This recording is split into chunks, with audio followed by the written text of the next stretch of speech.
Tuk-tuks, a three-wheeled, open-air vehicle, is every citizen's go-to mode of transportation in Sri Lanka. It's a lot better than public buses and a lot more affordable than cars. They are so popular that they have been marketed as a tourist attraction. But Sri Lanka's economic crisis has hit the tuk-tuks. Faced with higher fuel costs, many drivers are struggling to make ends meet.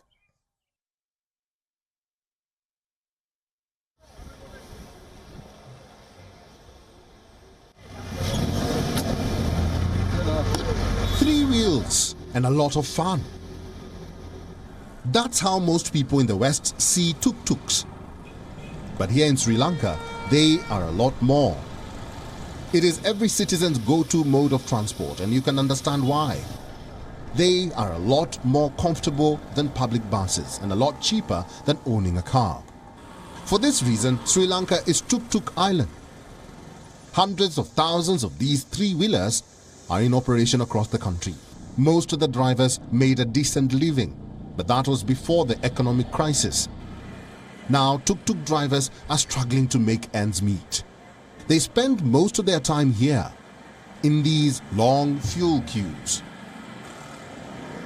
Getting a full tank is an impossible dream, so most drivers settle for whatever little they can get.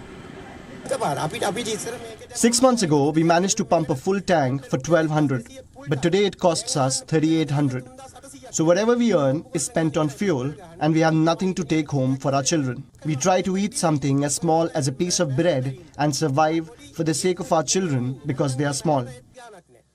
Fuel costs alone have doubled in the past few months, plus do not forget the wasted time. More time at the gas station, less time to find passengers.